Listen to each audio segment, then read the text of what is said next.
the World Rally Championship. We're back in Croatia, 1 year hiatus, and we're back, and they're certainly making us feel welcome. Myself and Mike Chen will be here for the next couple of hours, along with all of the activities that are going on. Chenny, to be honest, I did think I'd see you up there before I saw you down here. That's a bit of me, that, Kiri. That is a bit of me. What a way to start the rally, though, as well. And there's literally, I don't know if you can see, but there's thousands of fans. All the cars are just behind the start ramp, which we'll see coming over in just a moment's time. But there's thousands of fans all the way down the high street here. It's incredible.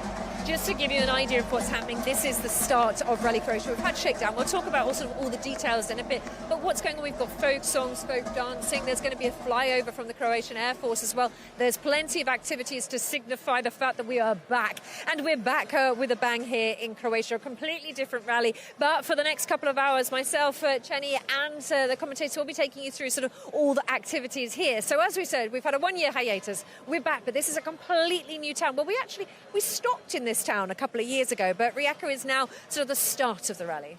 Yeah, so we're based just about sort of 20 minutes up the road at the service park, up in the at a circuit up there, which is great. It's a good home for it. And then obviously it's the stages are based around that, and as you mentioned, predominantly new stages for the rally this year, which makes it incredibly interesting for the drivers. It's a massive challenge for them, and I think it's a big challenge for the engineers, and there's going to be a lot to talk about over the next half an hour or so with regards setting the car up, with regards tyres, everything else. It's going to be an interesting weekend for sure. Yeah, but before we get to what could be this weekend, we must look back to what was an absolutely incredible Safari Rally Kenya. Now, we do know that we've had the best start we could hope for from a season. We've had 3 different winners. It's been just spectacular, but Safari Rally Kenya was something that everybody in the whole of WRC wanted, was to see Taka take a victory.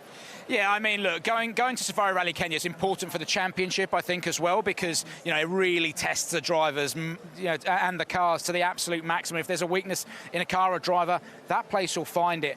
And I thought it was apt as well to see Taka taking his first victory there. It was very, very special. And, you know, I think, as I said, there were times when we saw the Hyundais coming unstuck with those overheating issues, everything else, but Taka was there. He had his problems throughout the weekend as well, but he was there when it counted, and it's been a long time coming, and it was lovely to see him take the top spot. Yeah, absolutely fantastic. We've kind of ruined the spoiler alert for you if you didn't see Safari Rally Kenya, but if you did, let's just remind yourselves of everything that happened. There have been some near misses, including 2 second-place finishes in Kenya, but at last, Takamoto Katsuta finally claimed his first WRC victory. Cue some of the most emotional scenes the championship has witnessed. Taka-san, Aaron, congratulations for your first ever WRC win.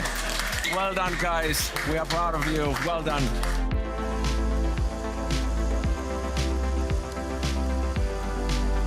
Akio-san, finally we are here, so thank you. It's very, very special moment for me, and also, I hope it's also for the Japanese fans as well. And yeah, it's been so long. I came Europe to start rallying 10 years ago. I was not able to speak any English. Then finally we are here, so it's so special.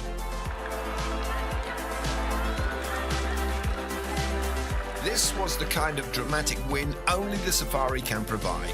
Taka had to recover a 2-minute deficit after being hampered by a number of issues. Rain on Thursday's opening stage caused everybody problems, most notably all 3 Hyundais, whose radiators became clogged with heavy mud, causing the i20s to overheat.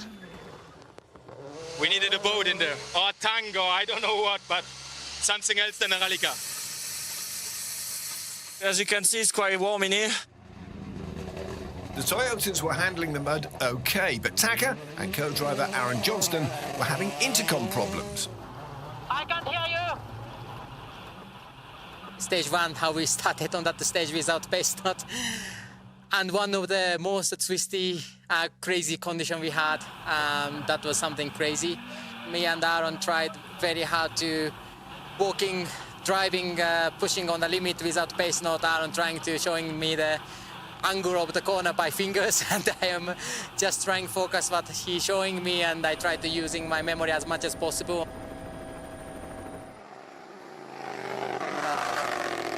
Basically, Friday morning went quite well, but the afternoon loop straight away we got double puncture. Then we had to fix the car. It was not really straightforward, but we knew that it's Saturday going to be big day for everybody. So we were just trying to manage the situation to avoiding the puncture risks and also avoiding the big mistake to losing so much time. Air straight, big jump. Don't panic, see what might happen is one approach to the safari, as most, if not all crews, are likely to lose time somewhere, whether that be in the mud, slowed by the massive ruts and rocks, That's a short 4-8, don't doubt. or having to give way to the wildlife. Pinta oikein. Eri. Aukeat. But as with previous safari rallies, the Toyotas were dealing with the conditions best, holding the top 4 positions at the end of Friday. But Saturday would see a big change of fortunes for Taka's teammates. 4th place, Sami Pajari, the first to suffer when his tyre delaminated on stage 12.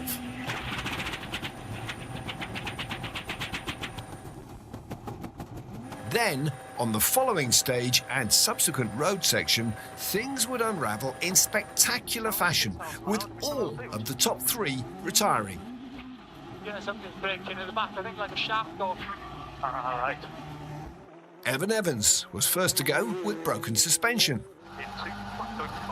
Oliver Solberg had negotiated his way through the mud of Sleeping Warrior, even driving with limited vision after his washer fluid ran out. But he couldn't overcome alternator issues on the road section. And a similar problem would see Sebastian Ogier's Toyota Yaris pushed into service. Our team have the reputation to have the strongest car, but surprisingly today, the 3 leading cars retired in one stage. So yeah, that proved how tough it is this year. Step forward, Takamoto Katsuta. It's just bad luck. It could have happened to me easily, and even to me happening something also very weird things, and we were very on the limit to get into the service. After that, I climbed up to the P1, but same time I felt like I really need to keep this position for the team at least to bring something positive for everybody. So, after so many emotional near misses, could Taka finally do it? It was so much easier if you are fighting few tenths against someone, just flat out and going maximum you can. But this rally at the end, I had to manage the situation, and one puncture, that's it. So I was trying to avoid every single rocks, and even we call rocks, we don't call rocks like kind of stones. I was trying to avoid everything.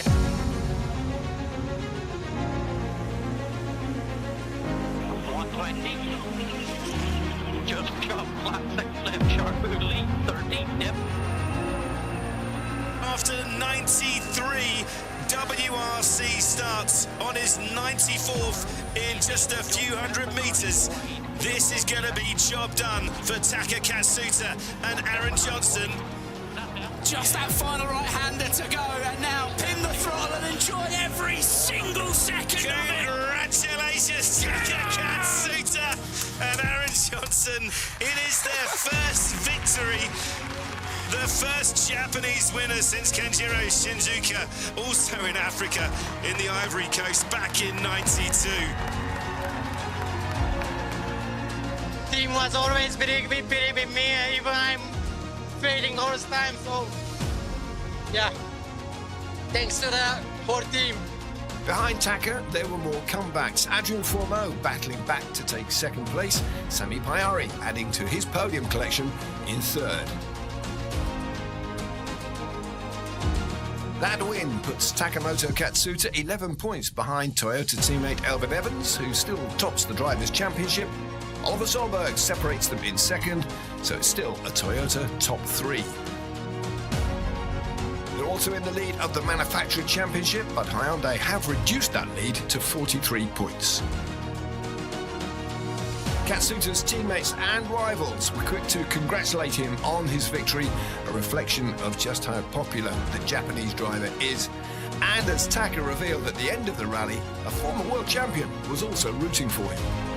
And I have to say thank you for the Oit.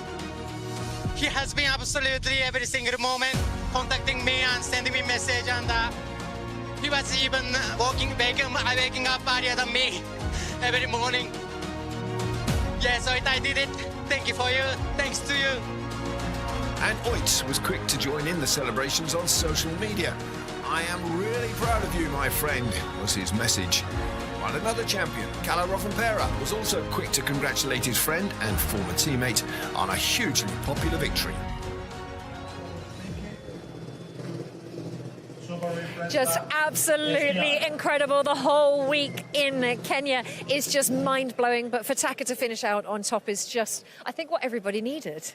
Yeah, and look, as we said, it's been a long time coming. He's come so close before in Kenya. He's come so close before in Sweden as well as Japan. But I think the key thing is you get that monkey off your back. And we've seen so many times, Kiri, when a driver wins their first rally, they just, from a confidence perspective, it just happens naturally. They just make that they take that next step up the ladder. So it's going to be interesting to see what Taka can do this weekend and how it's affected him mentally, having that confidence boost of being a rally winner.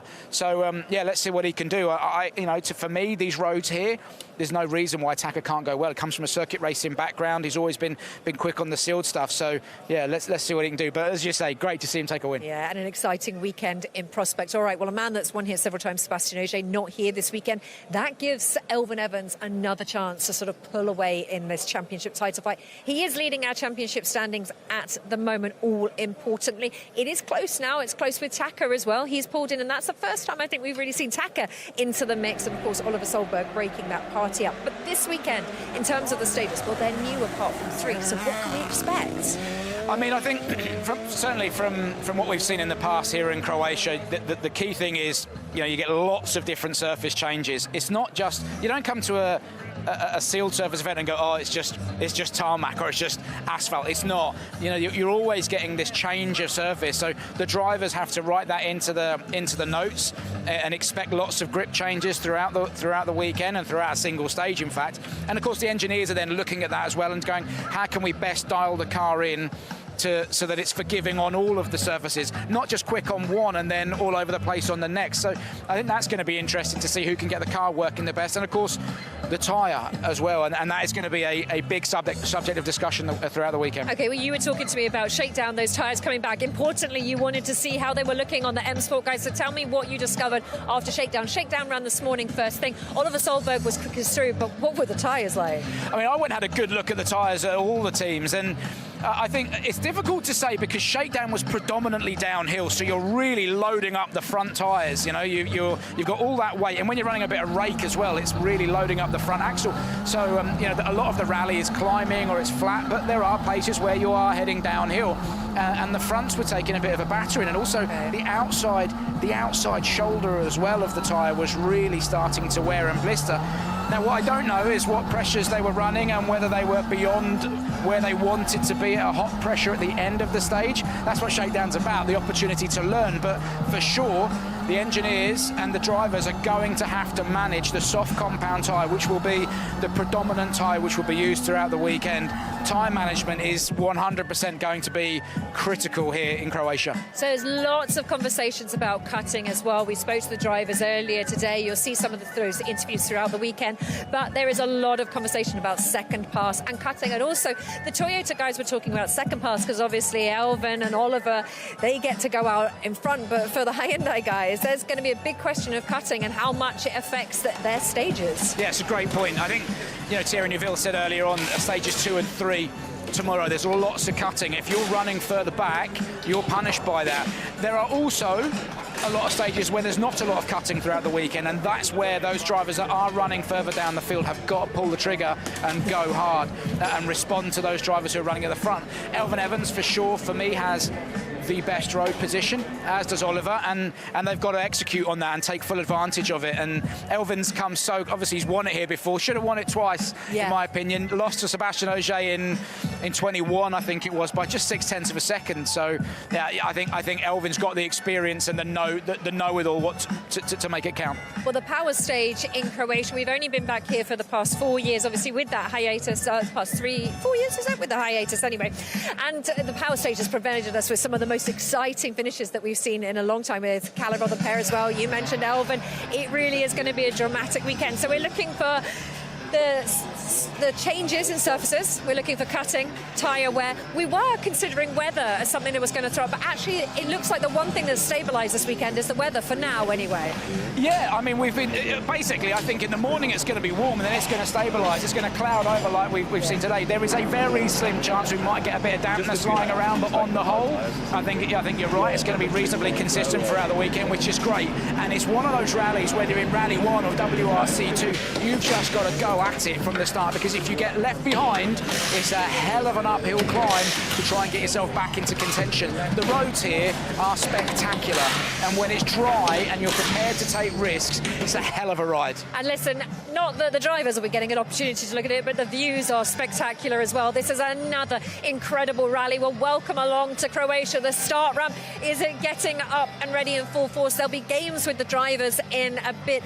We'll be having some interviews from those drivers and co-drivers as well. So that's all what's going to be happening behind us. We're going to also be talking juniors, because Maciek is going to be joining us, Maciek Vuda, from the juniors. But they are here this weekend. That's another exciting weekend for them in prospect. Yeah, absolutely. And, you know, I think we've all been a massive supporter of the Junior World Rally Championship and what M Sport Poland are doing. You know, it's a one-make series. And so it's a level playing field for everybody. You know, fastest man wins, and it's such a great place for these young drivers to come through and learn their craft on so many different surfaces as well. So yeah, brilliant to see the juniors here. Okay, well, it's 20 stages that they've got to contend with, the juniors and the top guys, just over 300 Ks. We've said it already, 3 of the stages they've seen before, and some of them have been run in the past before it took its break and then came back. But it is a lot of new pace notes out there. Yeah, absolutely, and that's why you've got to get the recce right from the word go. You know, and if there's zero margin for error here, so if you get it wrong, if you make a mistake somewhere, you do come unstuck here. And I think as well, you know, coming back to tyres, it's also driving style. If you're loading up the tyre and you're going into stuff really deep and out braking yourself, who drives like that, and who drives better on tarmac? I know obviously we saw Kalle last year. You're putting me on the spot now. But who can we see? Because obviously we know Ogier fantastic with tyre wear, doesn't matter what surface. We've seen Kalle so strong on these sealed surfaces, but who else out there are we going to be watching and saying, oh, maybe they're going to need to ease off those tyres? I think basically what it boils down to is the smoother you are, the less you're loading the car, the less you're loading up the tyres. So I think that's the key thing here, to try and protect the tyres. Where Seb's very good, and Thierry as well. Thierry's incredibly smooth. He doesn't throw the car about. The more you're doing it, it looks great for us. Yeah, but if you're sliding the car around and really loading it up, then you're forcing heat into the tyre. And if you overheat the tyre and go out of its operating window, it takes a long time for it to come back and you get punished. So the key thing is just looking after the tyre, being smooth but efficient. Okay, well, it's going to be an exciting watch. Either way, you've heard what we think's coming up this weekend, but how are the drivers feeling? After a year's absence, the WRC is on its way back to Croatia, but based in a new location, moving from the nation's capital, Zagreb, to the port city of Rijeka. And that means over 200 kilometers of new stages, taking the drivers along the coastal roads and over the mountain passes of Istria and the Varna Gulf. So far, we know very little about the new location of Rally Croatia. I think we've seen maybe 1 or 2 stages in that area used as part of the rally in the past. They were quite different in character to the rest of the rally in a way, so it'd be interesting to see what the rest looks like. I know that the location has changed. Seems like the roads are quite different from the roads we have used in the past, except 2 or 3 stages which are the same. Around 3/4 of the stages are brand new, which means the crews will have to create pace notes for these from scratch. it's basically going into the recce with a blank sheet. Yeah, you're trying to get everything down in 2 passes, and then obviously the video work after is extremely important. So it's going to be an intense couple of days, especially during the recce.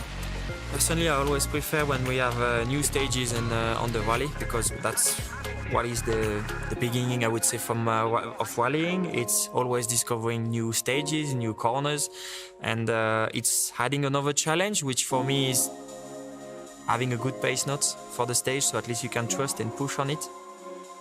You know, for me, I always tend to like new stages more, because I believe I have a very good pace note system. And to trust my pace notes very well. If I know the road, or if I don't know the road, I can go the same speed, and there's not many people who can do that. It's all this which makes the new stages quite special and always quite enjoyable. If you can get a good result in the new stage, you know that you have a good pace note and you are comfortable with your car. So for me, it's quite interesting.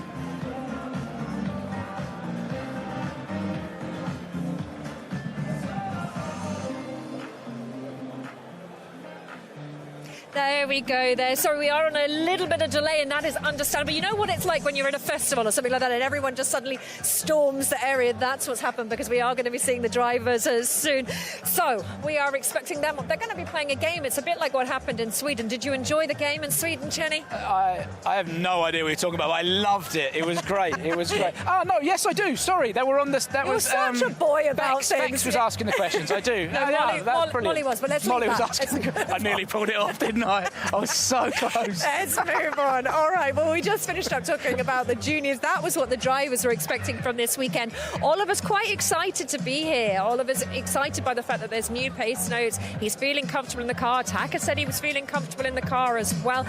I felt a little bit when I was at Hyundai earlier, there was a lot of running around. There was a lot of, I know they're sort of in that state. Thierry seems to be in that state quite a lot in shakedown, but it's going to be interesting to see what they can pull off this weekend. Yeah, I think for Hyundai, it's an opportunity, isn't it? You know, and whenever you come to a rally, it's an opportunity, isn't it? But we expect it from Toyota. They're quick out of the box. What we've come to find with Hyundai, and they've openly admitted it themselves, is they spend quite a bit of Friday morning and into the afternoon getting the car dialed in, by which point they've dropped back off the pace. And then they've got a big uphill struggle to catch. So I think during shakedown they were just trying stuff to get on the pace. There's lots of turning on that Hyundai. It does work well. I think they could throw up a surprise here this weekend, particularly after, yes, of course, in Kenya they had the problems with overheating, but everybody had problems, Kiri, in Kenya. Everybody did. You know, even Taka, who won the rally. Yeah. You know, and Hyundai had 2 minutes at one point. There you go. And Hyundai had a good result. There's no reason why they can't go at it again this weekend. It's going to be very, very exciting. Everybody's going to be pushing. This is where it starts to get important for those championship points. Okay, well, as you can hear behind us, starting to build up. We'll see the drivers in a short while. So that's what's going to be happening behind us. Oh, well, actually, we'll see them walking this way. I wasn't expecting them this way, but they are heading in behind us. And we should mention, because Hayden Padden's going to be heading up there. Hayden Padden back in the hot seat. Esa-Pekka Lahti out of the hot seat. Hayden Padden never been here in Croatia, so it's going to be very difficult for him in terms of learning. But actually, it's a good one because nobody else really knows those stages out there. Yeah, look, first of all, I'm a big Hayden Padden fan. He's a good bloke. He's naturally quick. Great to see John Kennard alongside him again, as he has been throughout his career. And, you know, I was talking to Bex about it this morning. We were questioning, you know, why would you bring Hayden to Monty and bring him here? Fact is, he's quick on tarmac. You know, you look at the performances that he had in the ERC, Hayden knows how to throw a car around on tarmac. So there's no reason, again, why Hayden can't have a good result. There's no pressure on his shoulders. And, you know, I always say in the commentary, so much of this sport is in your head. And Hayden doesn't have that pressure. He's a night watchman. Thierry and Adrian, they're the ones at Hyundai who've got to go and win rallies. That's their job. For Hayden, for Danny, for EP, their job is to support them, you know, and that takes the pressure off. So as far as I'm concerned, I say go get it, Hayden. All right, well, as they're going to be walking on just behind us, let's talk about John Armstrong. John Armstrong. And And the flyby, that is the Croatian Air Force doing the flyby past us. So that means it's 6:40, which means the guys will be on the stage very shortly. Absolutely incredible that they can pull this off, because we are in a very built-up city centre at the moment as well. So just shows how big this event is here in Croatia. While I was mentioning John Armstrong, as he's going to be walking in behind us, John Armstrong won here in ERC when it was crunch time, deciding the championship, but at least won the round here last time. So he was saying he liked the fact that it says Sebastian Ogier is a previous winner, Callum on the pair, and it does say John Armstrong, rightly so. Yeah, absolutely. And look, okay, there's a couple of things going on. He's got confidence, John is and always has been quick on sealed surface events. Back home in Ireland, here in Croatia, in the ERC, wherever you put him on a sealed surface event, he's been there or thereabouts. So a little bit of pressure this weekend, I think. The other thing is that this is not a repeat of what he did last year. The roads are completely different, so he's had to come here and make new pace notes. So, yeah, look, let's see what John can do, but this is not the same rally that he won last year. Same country, but the roads are different. And it's the same for everybody right there coming back past us as well. Just absolutely incredible. This spectacle is going to continue all night. They have got so much planned for us here in Croatia. They're glad to be back on the calendar, a one-year hiatus. I mean, it's amazing when a rally just puts on such a big show for the start ramp, and it just shows what we can expect from the weekend. Yeah, I think that's the key thing. This is, it's been such an incredible start ceremony, but this is going to be nothing compared to what we're going to see on the stages. The roads will properly test the drivers. They'll test the co-drivers. There's a lot of busy stages, almost Corsica spec, where the co-driver's got to be absolutely on it, delivering the nose at the right time, and so it's going to test them for sure. But as well, it's nice to be back on a sealed surface rally where the grip levels are reasonably high, and you've got to have the car and the tyre dialed in. And I think the key thing is whatever team can get the car working best with the tyre and vice versa will be the ones that will prosper come Sunday. Well, it is a busy weekend. There are no stages tonight, which means those days are compacted as well. It's Friday and Saturday. The stages are coming thick and fast. We're seeing 4 in the morning, 4 in the afternoon. They're long stages as well. That's going to be a consideration for those tyres. Temperature's going to be higher. We thought it was actually going to be cooler. Now we can see the temperatures rising. By the sort of middle point of each loop, it's going to be very interesting to see who's got tyres to take them through. Yeah, absolutely. And your point about it being such a busy rally is great. Tomorrow we've got 8 stages, and it's a reasonably late start and a reasonably early finish, so it's really compact. So again, really test the drivers. And tyres. Look, the optimum tyre to be on is the soft compound tyre. So tell me what tyre options they've got this weekend. The predominant tyre is the soft. They've got 8 hards they can use as and when they please. But as I said, the predominant tyre that you would want to be on is a soft compound tyre. But when you've got 8 stages and you've got 4 stages in a loop, that's why we talk about tyre management. If you cook those soft compound tyres, too early, you're in big trouble. So will we see the hard compound be used? Hankook don't seem to think so. Some of the teams are going, honestly, Chenny, we don't really know. They're going to learn an awful lot tomorrow in that first loop, tomorrow morning in the first loop, about whether or not they're going to need to employ the hard at some point. Okay, now I do believe as we are hearing Izzy behind us, we might be handing over to her in a second. I think they are going to be playing their game soon. Stick with us. This is all unfolding for you. I am going to hand over to the stage now so we can watch the games. We'll stand back. You can watch the games this time, all right? We'll hand over.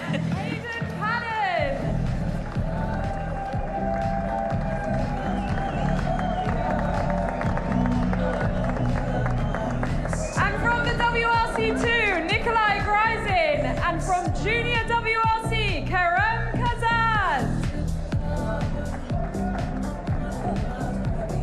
Pick a table, any table, doesn't matter which. Gentlemen, great to have you here. This is how the quiz is going to work. You have a little screen in front of you. The questions will come up. You also have a bell in front of you, and you have to be quick. You can buzz in before the end of the question if you know the answer, but you only get one guess, okay? So as soon as somebody guesses, the answer will be revealed. Everybody understand? Everybody ready? We ready down there? Should I be video assistant referee? Yes, please. Yeah, no cheating, no cheating. Okay, we are going to start with the game. So, the first round is Guess the Rally. A picture will pop up on your screen, and all you have to do is tell us which rally this is. Question 1, here we go. Oliver, straight away. Sardinia? Is it Sardinia? I think we can reveal the answer. It is not. It is Mexico. I did say we only get one guess, so I know everybody was buzzing in after that, but you only get the one guess, and it is not Sardinia, it is Mexico. Next question. Where is this? Oh, Oliver, you're very quick. Oh, come on, you can't buzz in and then not give the question. Central Europe. Is it Central Europe? Or Croatia, maybe. It is not. It is Islas Canarias. Right. You need to know the answer before you press the bell, okay? You can't be wasting our time. Next question. Where is this? Hayden, I think that was you. Portugal. Is it Portugal? Let's reveal the answer. It is not Portugal, it is Paraguay. We're not off to a great start this evening, are we? Hopefully it will get better. Next question. Okay, Nikolai, that was you. Central European Rally. Is it the Central European Rally? It is not the Central European Rally. We are really bad at this. Yeah, you're not doing great, are you? Marco, they're not doing great. They should have called the co-drivers. Yeah, we should have. Okay, next round. So hopefully you'll do better on this round. Stage or fake. So we are going to give you the name of a stage, and all you have to do is tell us if it is real or fake, okay? Feeling confident? Here we go. First one. Sierra Verde Norte. Karam, that was you? No? Oh, okay. Hayden, all the way down the end. That's fake. Is it fake? It is fake! Our first point of the evening, ladies and gentlemen. It only took us a whole round to get a first point of the evening. Hayden, you're off to a flying start. Okay, next question. Panzerplatte. I think that was Nikolai. Germany. Germany? It's the real one, so. So, it is real. Okay, yes, you do need to tell us whether it's real or not, but we accept it. Right, so a point for Nikolai. Next question. Sweet Lamb. Oliver, I think that was you. I've been there with the Mark II Escort, fully sideways, so yes, it's very real. And indeed it is very real. Okay, so a point for Oliver. We're doing much better on this round. Karam, John, yet to score some points. It's okay. It's okay. We still have questions. Next question. I think that was Nikolai again. It's tight between the two of you, though. Real. Is it real? It is, of course, real. And Oliver, you knew that. You knew that one was I live real. half an hour away, so... Exactly. You couldn't have got that one wrong. Okay, next question. Monte Grappa Pass. You can't tell before you've seen the... Hayden, come on. You have to wait until you've seen it. Go on then, tell us, real or fake? Fake. Is it fake? Of course it's fake. Okay, that is the end of the second round. We're on to the next round. WRC stats. Test out your WRC knowledge. How well do you know it? First question. Who has more WRC starts, Sebastian Loeb or Petter Solberg?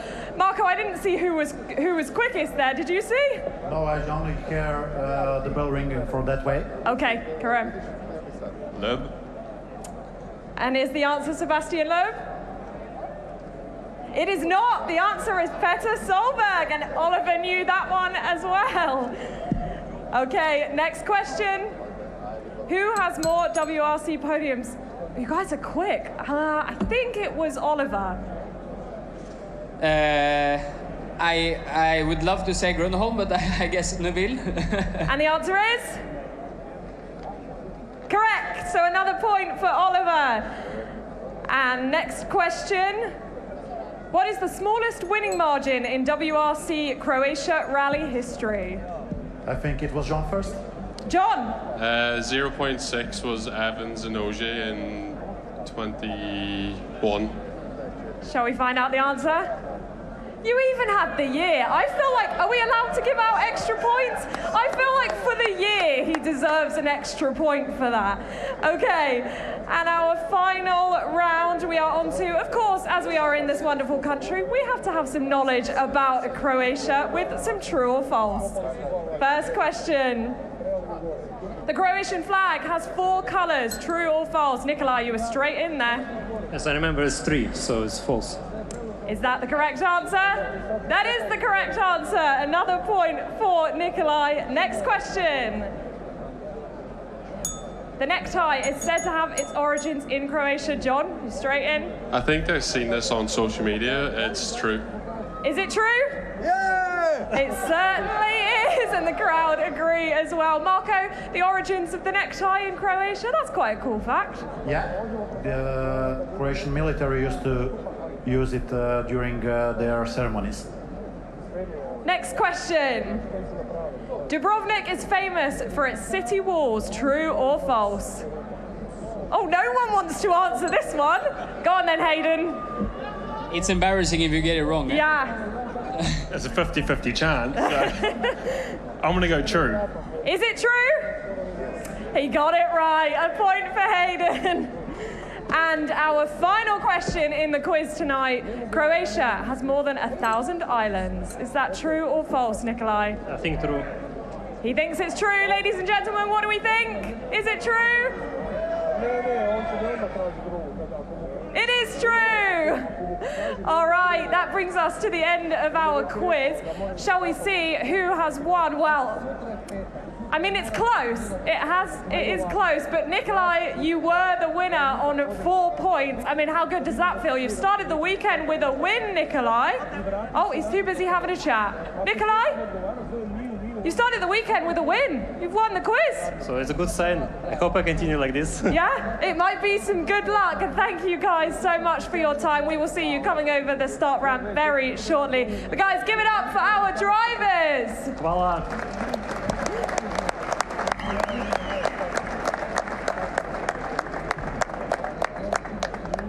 Welcome everybody to the ceremonial start here at Rally Croatia. And I have to say, the drivers need to up their game with a little bit of knowledge.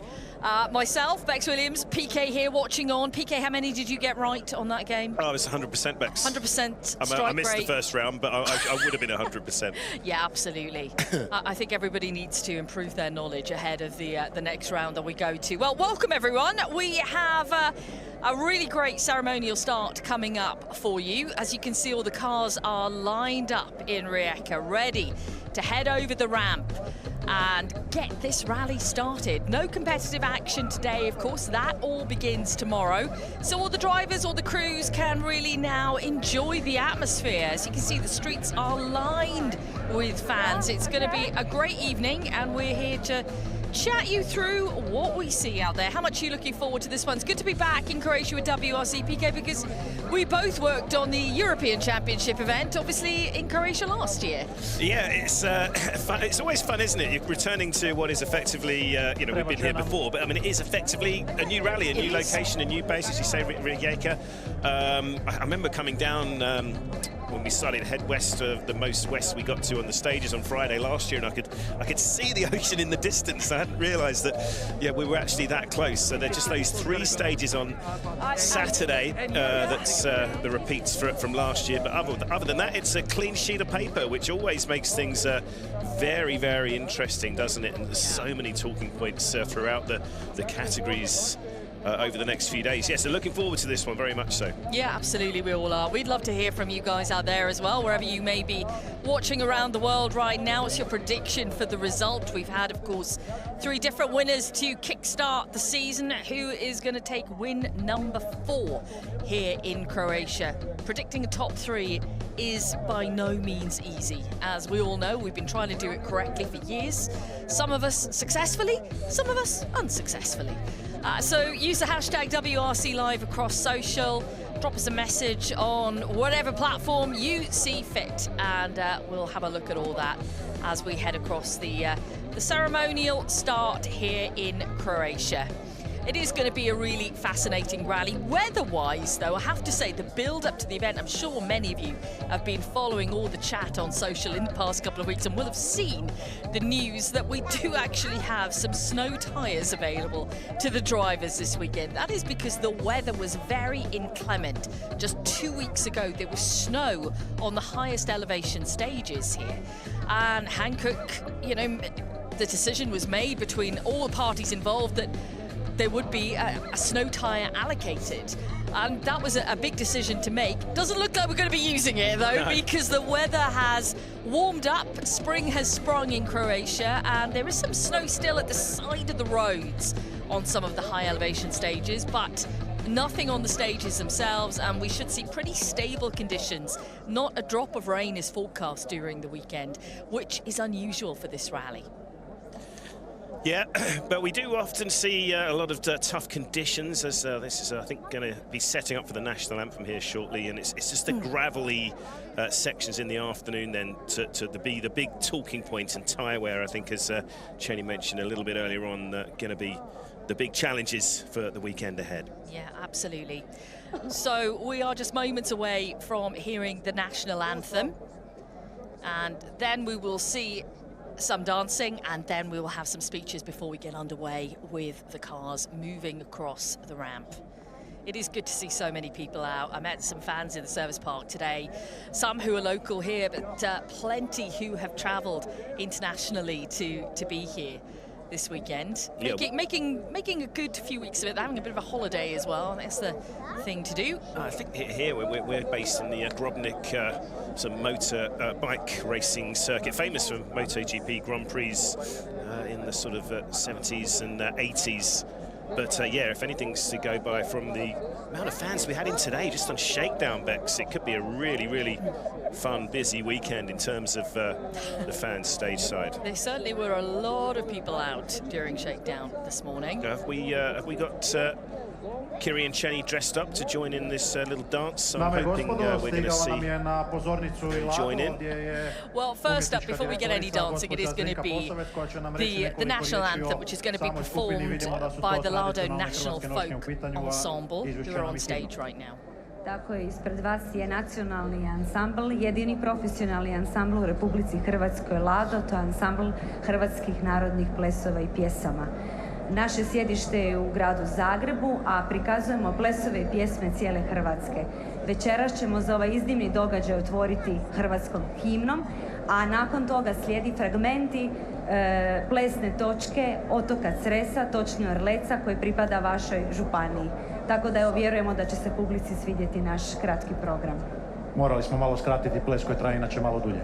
Tako je, no međutim, evo, mislim da ćete biti ponosni i na nošnje koje prikazujemo. Ovo su sad ispred vas Bratinačke nošnje, znači okolica Zagreba, a nakon toga slijede nošnje koje su bliže vama, to je otok Cres. Kakav je uopće fundus nošnji, koliko ih imate? Za sada u Ladu brojimo oko 2000 kompleta narodnih nošnji. Velika većina nošnje su originalne nošnje. Također brojimo oko 100-tinjak koreografija i zaista se bavimo plesovima i pjesmama i glazbenim izričajem cijele Hrvatske. Hvala najljepša, bilo je divno čuti malo o hrvatskoj povijesti, o hrvatskoj kulturnoj baštini. Još malo pa ćemo krenuti sa službenim dijelom našeg programa. Od 19 sati i 20 minuta možemo očekivati otprilike i prvo vozilo ovdje na pozornici. Croatia Rally uvijek voli biti poseban, neće ići jedno po jedno, de facto vozilo već startat ćemo sa 2 po 2, pa onda će dolaziti i po 3, a završit ćemo s 4 vozila odjednom na ovoj pozornici. Vjerujemo da će biti itekako zanimljivo novo iskustvo. Ladies and gentlemen, soon we will be kicking off with the national anthem of Croatia at around 1900 hours and 20 minutes we'll be having first cars over the ramp. This year we will be having 2x2, then 3x3 cars, and we will be finishing with 4 cars over this ramp. Croatia Rally 2026 has itinerary that is consisting of 20 special stages. It will be driven on Friday and Saturday. finishing on Sunday with 4 special stages. Dame i gospodo, Croatia Rally 2026. krenuo je danas shakedownom, nastavljamo ovdje ceremonijalnim startom, a onda ukupno 20 brzinskih ispita, 300 km duljine. U petak i u subotu vozi se po 8 ispita, u nedjelju su na rasporedu još 4 ispita. Prvi cilj bit će kod tvrđave Nehaj u Senju, a onda ceremonijalni cilj nedaleko odavde u Opatiji na plaži Slatina. Točno je 19 sati, bliži nam se trenutak kada ćemo krenuti i sa tim službenim dijelom programa, kada će nam se u izravnom televizijskom prijenosu pridružiti Hrvatska televizija.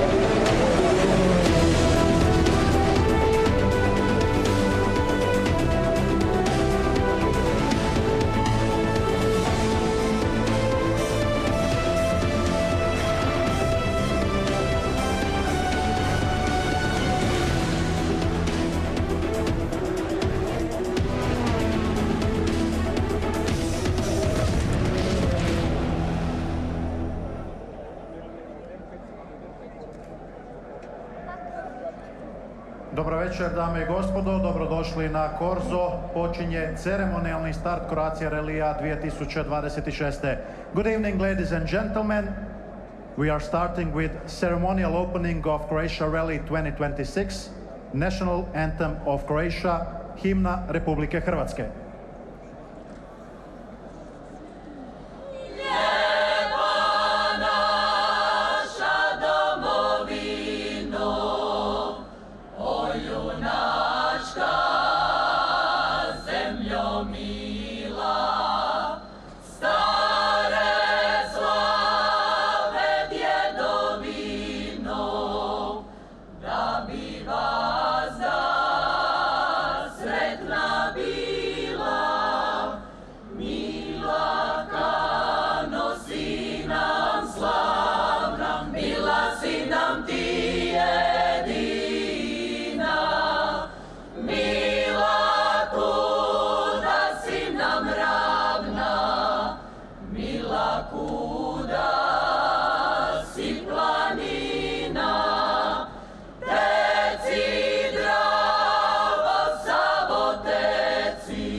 The national anthem of Croatia then kicking off proceedings for us at the ceremonial start.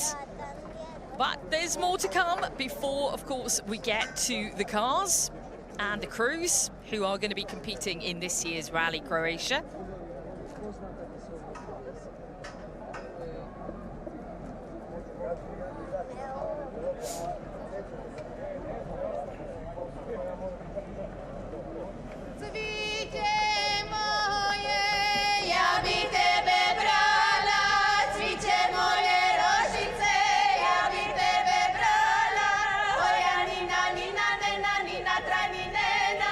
Na, na, na, na, na, hoja vesela.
Mlada, na pozornici će mi se priključiti predsjednik organizacijskog odbora Croatia Rallija, gospodin What Daniel wonderful Šaškin. start to proceedings here. We're going to head back to the ceremonial start. On the ground for us is Kerry Bloor, so let's cross back to her now. President of the organizing committee of Croatia Rally, Mr. Daniel Šaškin. Yeah, indeed, back down at the ceremonial start. Plenty of folk dances and songs, which have been absolutely fantastic to watch. Of course, a bit of history and culture. Maciek joining us now from the juniors. Have you enjoyed a bit of the start ceremony? I have. I would enjoy it even more if there were juniors dancing there. I think this could be a part of the competition for Do you this know rally. what? And I know that one man that could organise that is you, Chenny. Next year, perhaps we'll see the juniors doing some folk dancing. I can organise anything. Just leave it to me. It's no problem. All right, Maciek, we come to another incredibly difficult rally for the juniors. It's the second time we see them out this weekend. What drivers have we got here this weekend? The same as we saw in Sweden? Yes, we have the same 7 drivers we had in Sweden, and very eager to show their pace here on tarmac. But yeah, it's going to be a completely different challenge for sure. For sure, Sweden is a difficult event, but I would say it's more consistent and more predictable than what we're going to see here. Especially that, you know, none of those drivers have got experience on those particular stages because we are first time on this side of Croatia. So yeah, we'll see. I think Ali Turkan will definitely be the one that will want to win here because he's got a bit of a disappointment face from Sweden. He was leading initially, then went slightly off and lost the time and lost the chances to win the rally. He's been here with us 2 years ago, obviously in Zagreb, and he was extremely competitive until he crashed. So yeah, let's see. Craig Rahil, he is going to show that, okay, this is his most favorite surface. So we might have a different drivers fighting for the win that we had in Sweden. Okay, all right. Well, we saw Kalle Karlberg, of course, winning in Sweden. Jenny, what can we expect from this weekend? And also, I think the question is, what can we expect from the Spaniards as well out there? Yeah, I mean, look, I think the first thing is it's brilliant to see the juniors back, as we were talking about earlier on, and it's such a great stepping stone into the World Rally Championship. M Sport Poland, I'm not just saying this because you're here, you know, doing a great job. Yeah, I pay you later, don't worry. I'll hold you to You're that. also doing a fabulous job. Thank you, Nat. I pay you too. You know, they're doing a great job, and as a one-make series, it's brilliant, and it's been around for a long time, and you know, we've seen so many drivers coming through the Junior World Rally Championship to go on to achieve great things. So, yeah, I think this weekend I'd be inclined to agree with Maciek. Ali Turkan, you know, he's quick here. We saw Kalle Karlberg do a great job in Sweden. Kalle will be there or thereabouts, and Craig Rahil. I don't mind admitting I'm rooting for Craig this weekend because, you know... You are corrupted, aren't you? You are corrupted. He's a strong Irish lad. And I think the surface will play into his hands as well. So, and look, we talk so much about the WRC2 and how anybody can win it. It's the same in the Junior World Rally Championship. You know, it's incredibly tight. There's some great battles, and it properly tees them up for the future. So yeah, let's wait and see. Okay, well, this is how it's standing at the moment in the juniors after Sweden. Of course, is Kalle Karlberg at the top there. Now, this is a sort of a different way of looking at these standings because they can win stage points as well. And these stage points, every time Maciek, come into play and are really very important for this overall championship title fight. Yes, they are extremely important. And if you look, we have in WRC2 here Mile Johansson, who won the Junior WRC last year, actually on a stage wins. So yeah, you need to be fighting. You need to be showing the speed on every single stage you can do. And in Sweden, Ali Turkan went off and he lost the chances to win the rally. But he was still pushing like hell for every stage win that he could get. Unfortunately for him, Kalle was still a little bit faster. Just on fire, wasn't he? Yeah, he was getting annoyed. But yeah, you need to fight to the end, and you need to try to get as many stage wins as possible because those points are extremely valuable at the end of the season. Okay, well, Chani, the juniors will run at the back of our field. We've talked about cutting on a second pass. Well, the juniors are going to face that cutting that's already happened because of the top guys. It's going to be a difficult start for them out there on the tarmac. Yeah, I mean, I think by the time the juniors come through, the road will probably be as bad as it's going to get, so it should be reasonably consistent for them all, but probably consistently bad, you know, because there is going to be some stage where we're going to see considerable cutting, but it's all part of the learning process. process, and I think there's a lot of the slower stuff. It's not so much of an issue. Yeah, it causes a bit of tyre scrub, but it's on the real fast stuff. When you come through a real fast flat 5 left and there's suddenly a load of gravel and halfway through the corner, that's when you can very quickly get caught out. But hopefully we won't see any of that. And I think, yeah, you know, Rally Croatia, it's not just going to test the top boys, it will test the juniors as well, and that's what it's all about at the end of the day. Well, Maciek, each of the days has different characteristics in terms of the stage makeup. What can we expect are going to be the biggest challenges? We've just talked about sort of the cutting for the juniors. What other big challenges are these guys going to face? I think the biggest challenge, obviously, is going to be adapt to every stage, that like every characteristic of the stage as quickly as possible. Because, like Jenny mentioned, you know, they've done the recce, they've done the pace notes, they kind of know how the stages look like.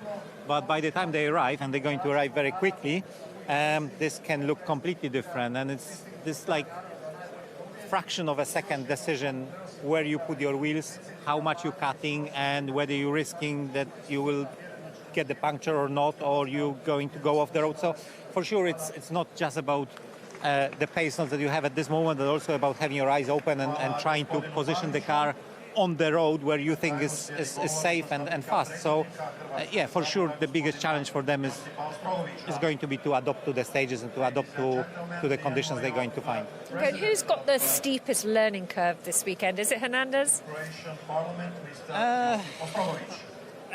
It's a difficult question, I have to say. All of them have got their own challenges. Yeah, all of them have got their own challenges, but for sure Ali Turkan would be the one that has got the most experience, especially in conditions like that. For sure, people like Gilman Brado, he's got experience on the tarmac, but I think he's got experience on completely different tarmac, and he will have a lot to learn.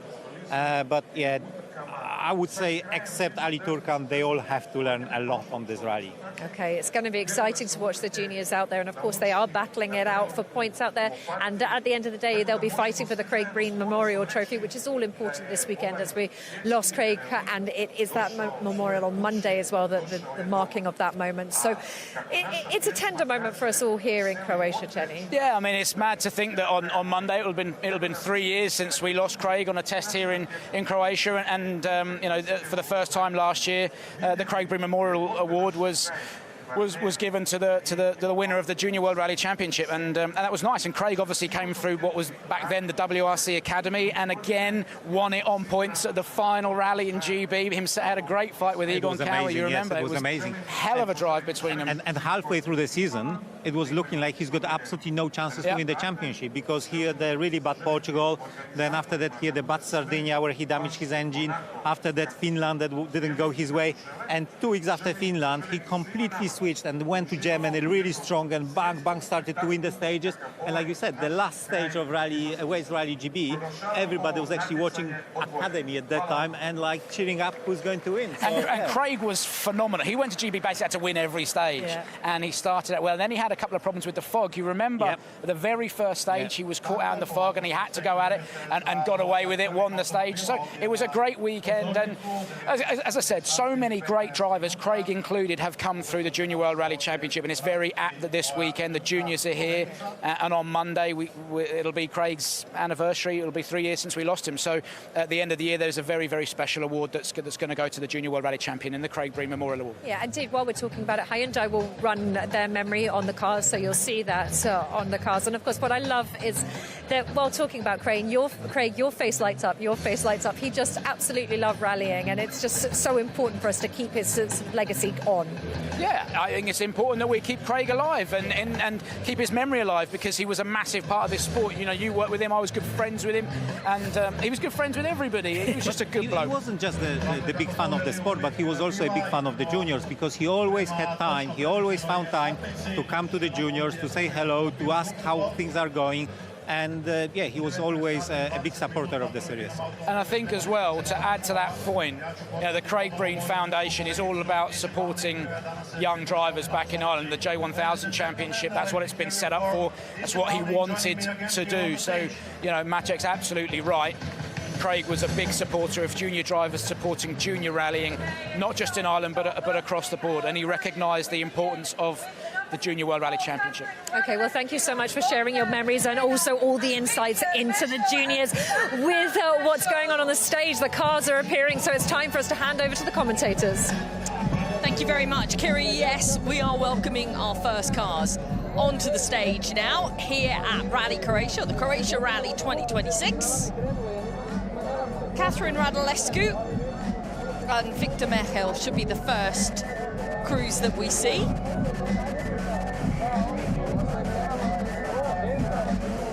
Oh, it's always a great moment.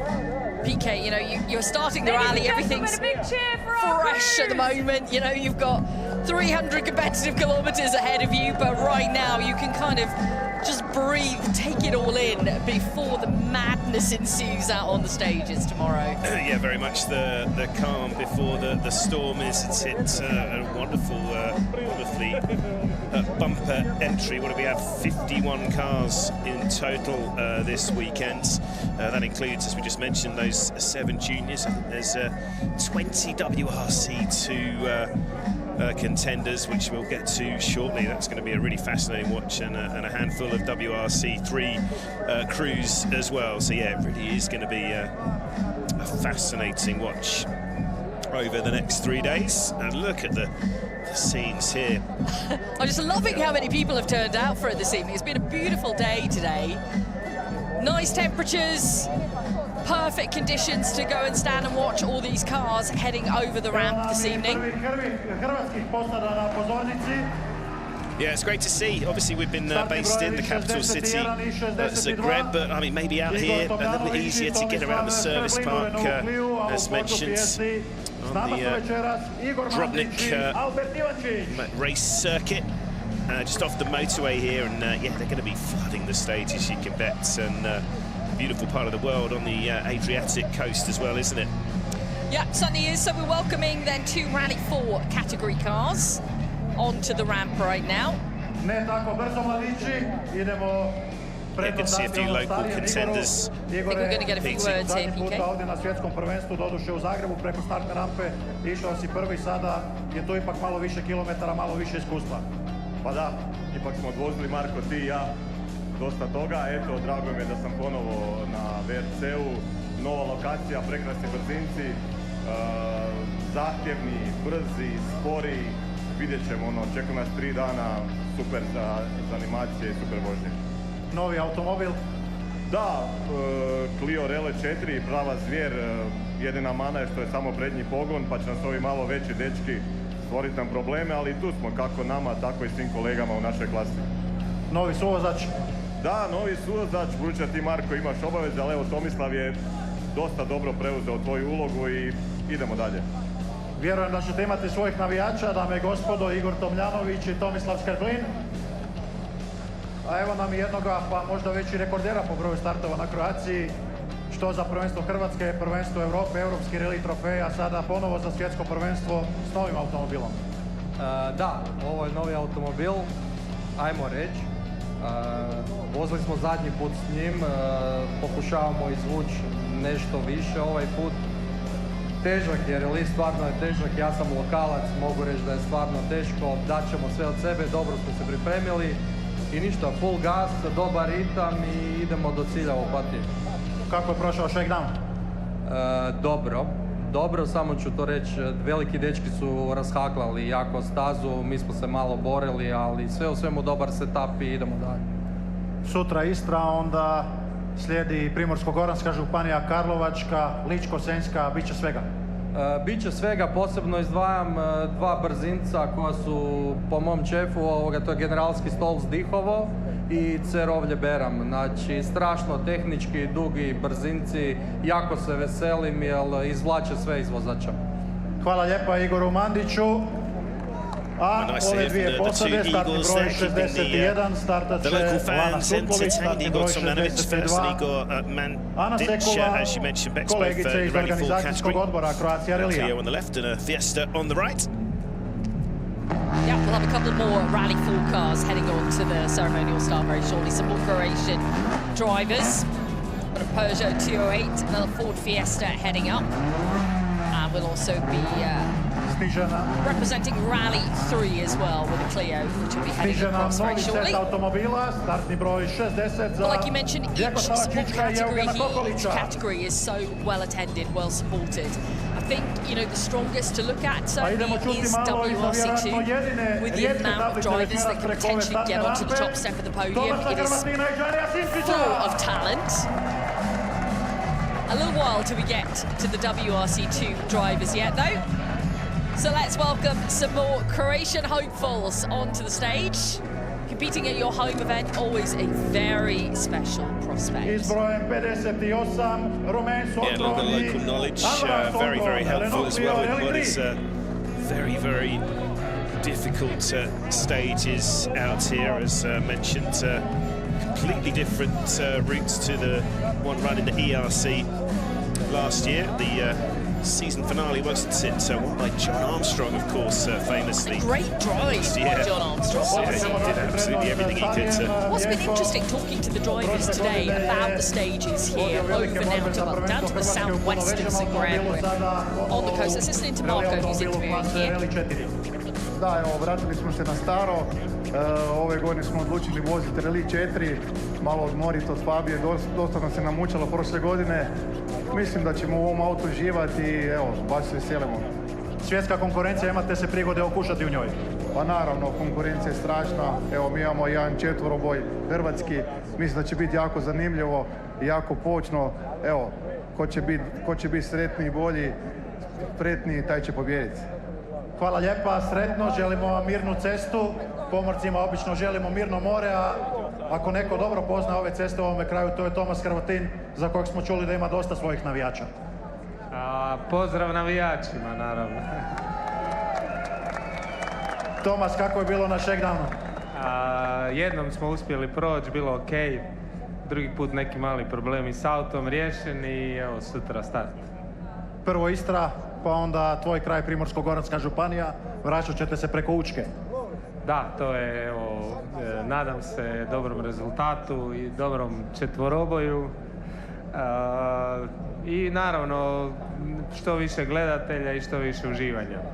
Što kaže vremenska prognoza, vjerujem da ste pratili zbog guma, ako zbog ničeg drugog. Gume imamo samo jedne, tako da nema praćenja. Ne smijemo reći onu priču o Black Round, ali vjerujemo da će gume poslužiti. S nama su i starteri, Nika i Dion, dvoje mladih koji pokazuju koliko su snovi interesi važni. Nika je učenica prvog razreda srednje ugostiteljske škole u Opatiji, mirna, kreativna i puna ideja, obožava automobile, iako joj škola oduzima vrijeme, ne odustaje od svojih hobija.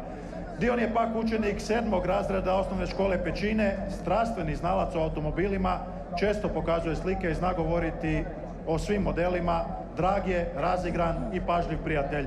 Zajedno dijele veliku ljubav prema automobilima i čine sjajan tim, pa idemo vidjeti kako oni mašu zastavicama za start. S nama je i tajnik natjecanja, gospodin Dino Dekić, koji je startao away some of the cars, even if it is just a normal small little flag. Very important job to do. Yeah, the kids there doing a fantastic job as they wave the last of our Rally 4 competitors away. As you said, also the Frenchman, Romain Sautron, there in the Renault Clio Rally 3.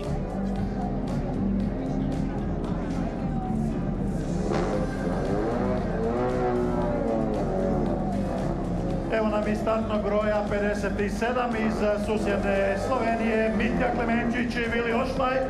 We move into Rally 2 territory now for our next grouping on the stage. Već dobro poznata sa hrvatskih staza, plava Škoda Fabija kojom će upravljati Eris Marotti, njegova suvozačica i ove godine na Croatia Rallyu bit će on the right Aleksandra there in Devonić. the Skoda Fabia, and also another local driver, the highest ranked or highest category ranked local driver in Eris Marotti in the Rally 2 Skoda Fabia on the left. And I believe Marco is heading over to have a chat. Evo nas kod Mitje, Mitja nam se ponovo vraća u rally automobil. Bila je jedna pauza, ali kažu da bicikl jednom kad naučiš voziti, nikad ne zaboraviš, vjerojatno je slično i s automobilom. Da, slično, bila pauza sad pola godine, sad se vraćamo tu na WRC, Croaciju, tako da polako ćemo početi, a onda da vidimo kako što bi da dižnemo tempo. Startali ste i prije nekoliko tjedana u Karlovcu. Da, tamo smo u bistvu malo testirali ove staze vaše, malo su zahtjevne, puno peska ima tu baš ove oko Karlovca. Tako da vidimo, novi auto je pa ok. Couple of words in English. What are your expectations of Croatia Rally this year? I don't know. This year it's Croatia Rally. I like to finishing, but the same time I like to be the finish up. Thank you very much and good luck. Evo nas i kod Erisa Marotija. Nekako nam je to prezime onako vezano uz jedriličarstvo, ali Eris nam se dugi niz godina već natječe u reliju i skupio je dovoljno iskustva kako bi se uhvatio u koštac sa ovako zahtjevnim stazama i najboljom svjetskom konkurencijom. Pa šteta ne koristiti ovu priliku, rijetko se kad to dešava da ti se WRC vozi oko kuće. Znači sve brzince sam prolazio 100 puta i biciklom i pješke i svakako, tako da sad konačno na miru mogu brzo voziti bez straha od tih biciklista i ovih ostalih prometnih sudionika. Eris, he has made a joke. He was driving those special stages with car, with bicycle. He's based here and now he can drive relaxed without any bicycle drivers coming opposite directions. What do you expect of this year's very, I believe, tricky Croatia Rally?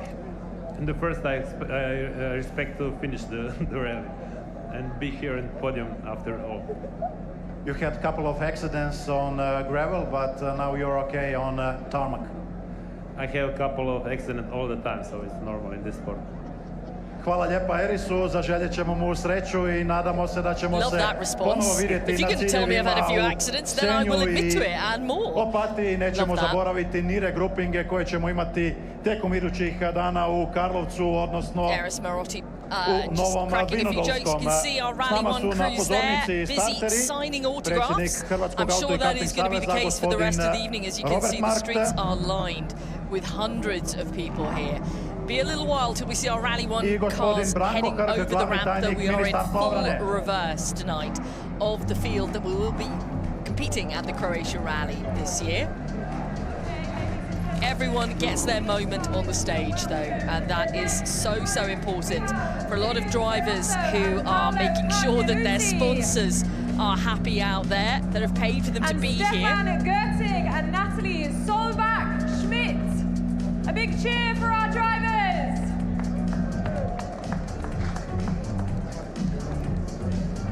Yeah, this is the last of our non-points registered competitors then, if you can call it that, Williams, Zanotto of Italy, and Stefan Gottig of Germany, and Hyundai. 2 more Rally 2 competitors, but not registered for WRC 2 points.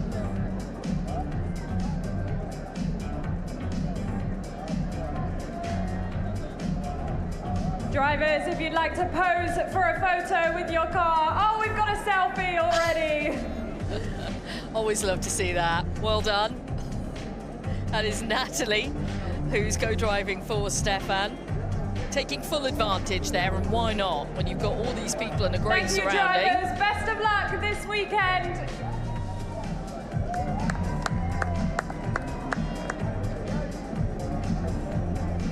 Yeah, so we're going to be moving on to the juniors. You can see them there waiting in the background. Beck, slightly smaller field this year, but it is such a talented group, you've got to say. Very hard to call. I know Kalle Karlberg had a great start on his home event, but I've got to say it does feel like it could be one of the most competitive junior fields that we've seen in quite a few years, especially with those stage win points, the double score round at the end of the season. Going to be very hard to call.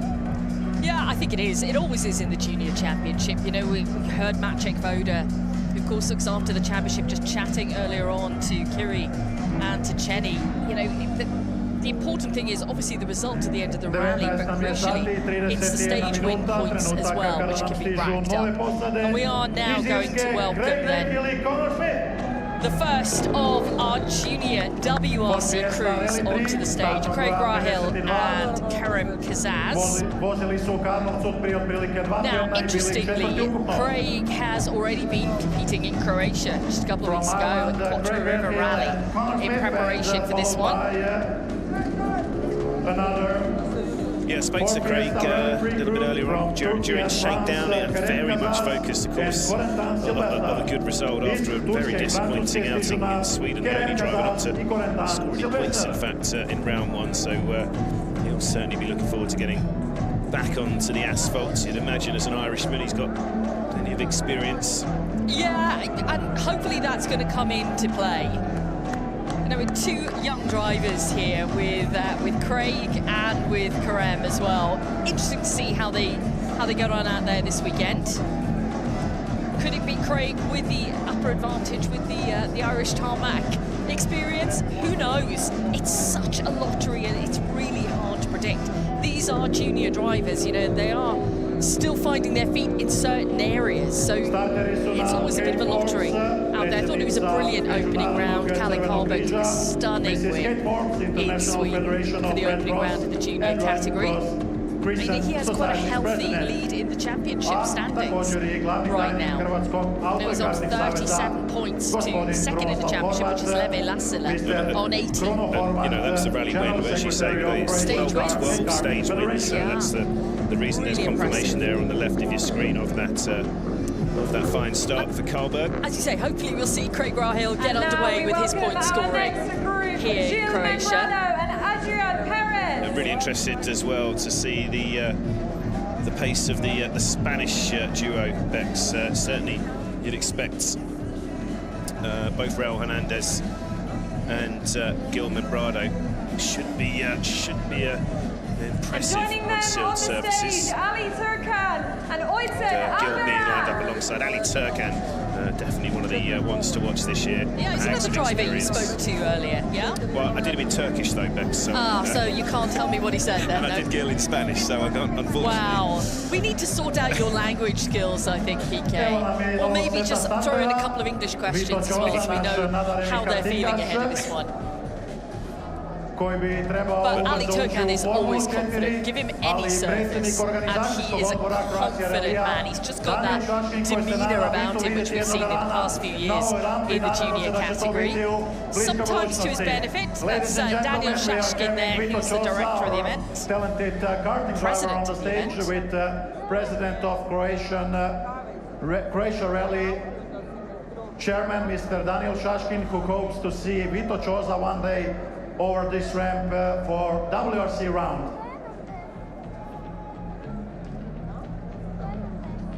Thank you, drivers. Best of luck this weekend.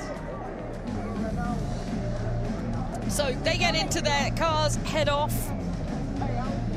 I'd love to say it's going to be an early night for these drivers, but we all know that they're going to go back to the hotel right now. They're going to get out the laptops, they're going to watch the onboards for tomorrow's stages and go through the notes. We all know that's going to happen. Maybe there'll be a bowl of fries involved as well. Who knows? I would. You missed dinner, didn't you, Bex? Yeah, yes I did. I can tell you're regretting that now, aren't you? I am. Really thinking about getting a My life choices to get back to the hotel, aren't you? right Yeah, hearing from Raul Hernandez. Less about that and more about the drivers. Yeah, I really think we could see big things from the two young Spaniards. I thought Hernandez had such a brilliant performance in Sweden. He took a podium there in the junior category, he was third placed. And Levi Lassila took second.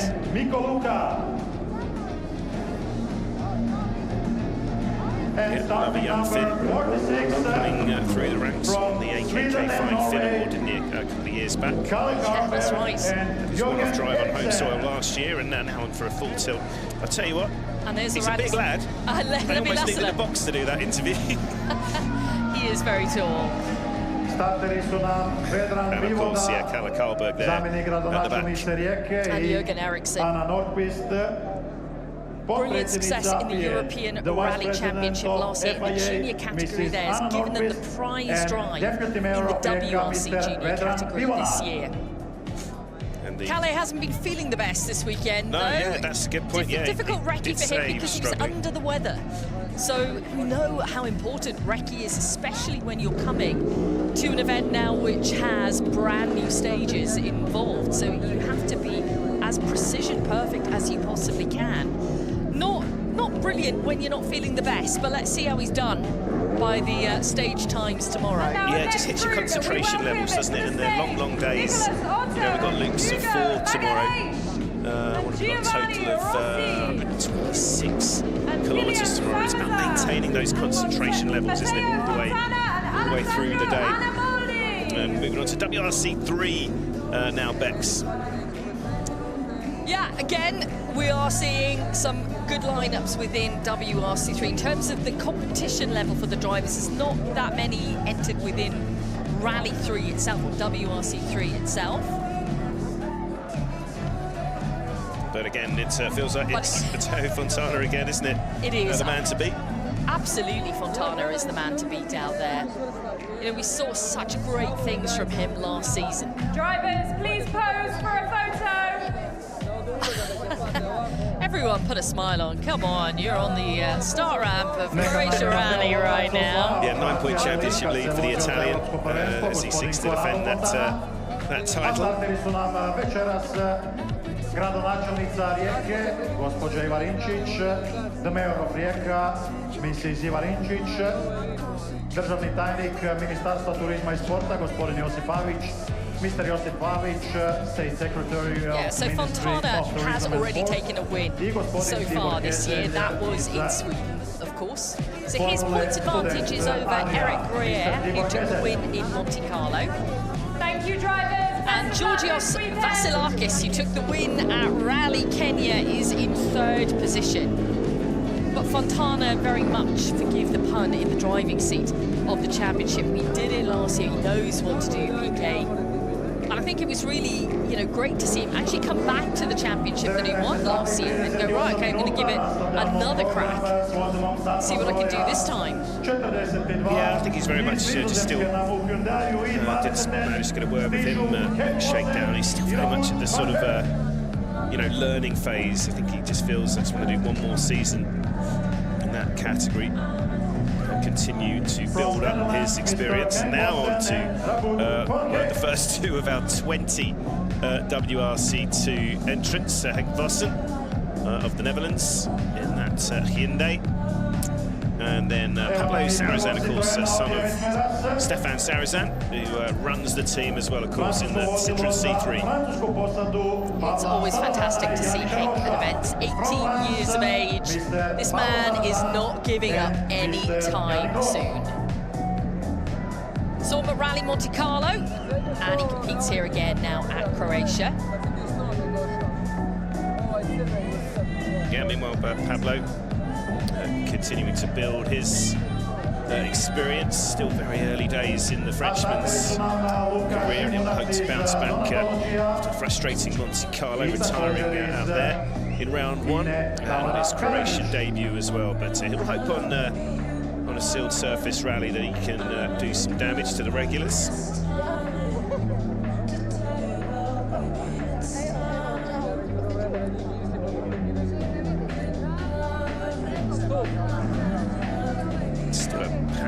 Crowd out here, isn't it? It's starting to get a bit chilly, actually, isn't it?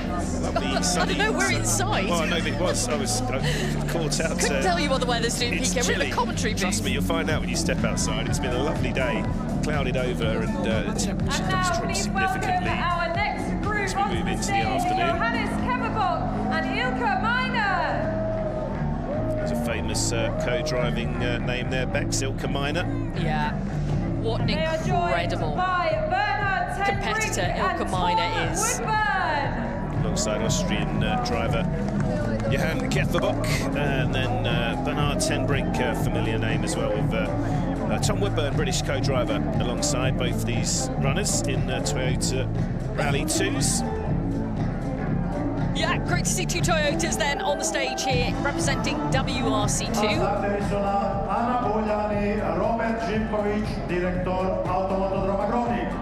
And we get some different flag bearers onto the stage now. Quick wave to the crowd. Drivers, please pose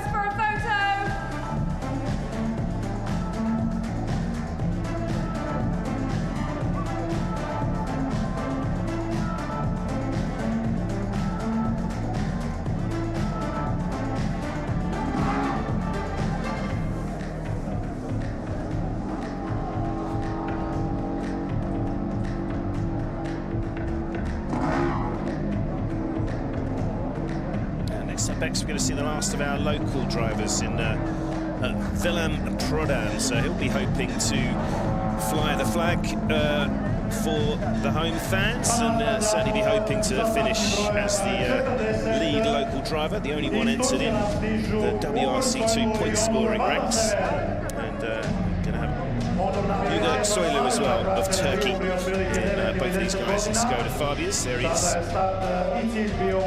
Yeah, we saw Soylu last at Rally Sweden. He was 8th in the Masters Cup, in WRC2 17th overall. And in the single car from Croatia, iz Hrvatske u Škodi Fabije Rezrelima stižu William Prodan I Marko Stipenski.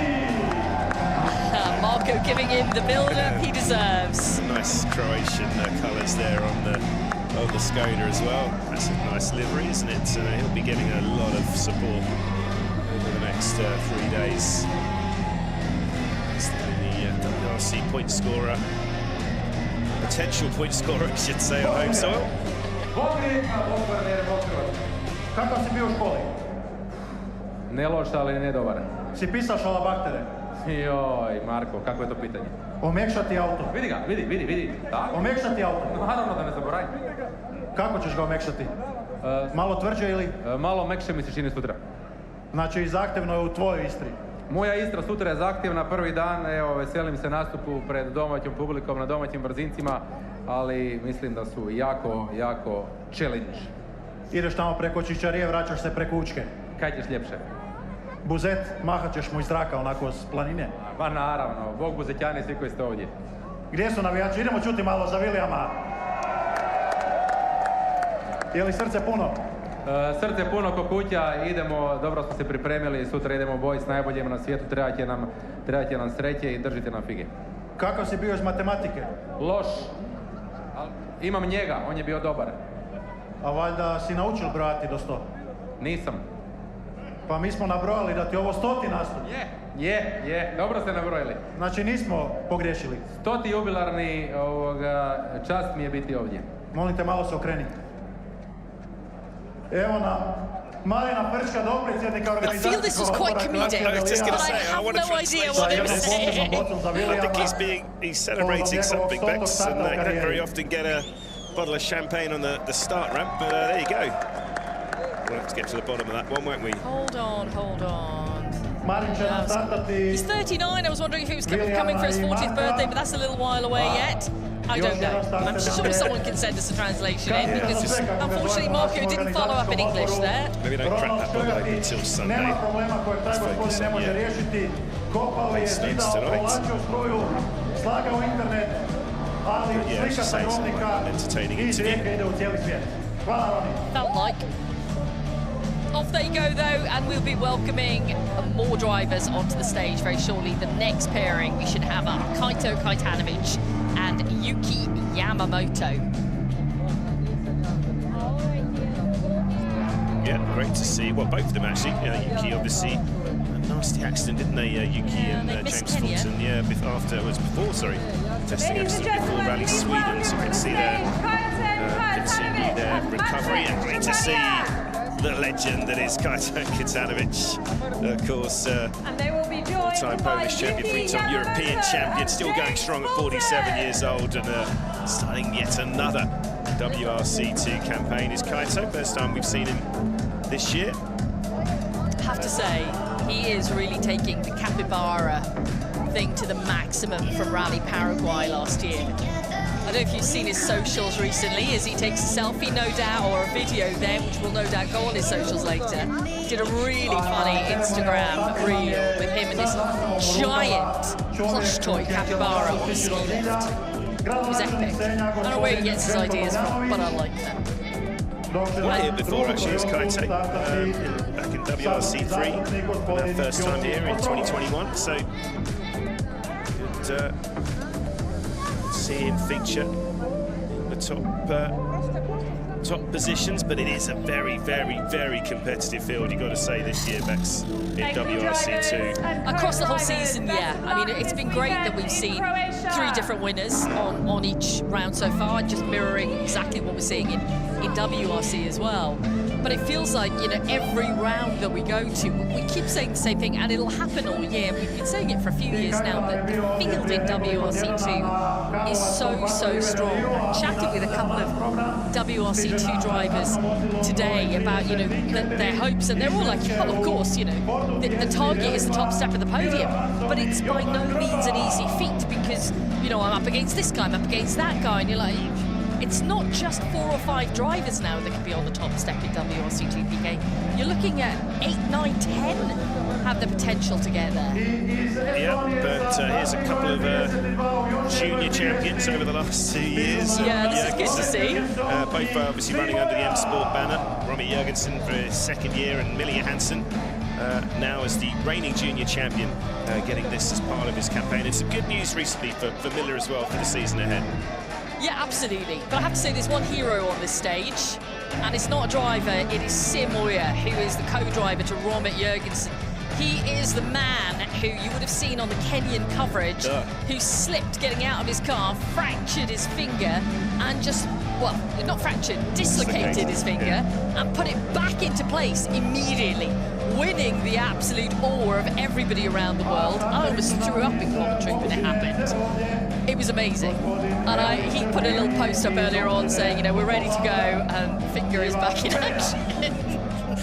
Yeah, just to confirm, yeah, Mille Johansson recently confirming a full campaign now, adding another 3 starts in the Skoda, actually, with MS Monoretto's and it's great that we're going to see him, yeah, you know, get that incredible amount of seat time, which is exactly what he needs. And again, they're both ones to watch this weekend. And, you know, one man who I'm really going to be keeping my eye on this weekend, he's just come onto the stage, that is Alejandro Cachon. Taylor Gill alongside with Daniel Brikic in the co-driving seat. Great story from Taylor Gill and Daniel, who have brought their rally car to Croatia themselves. They brought it all the way from Finland.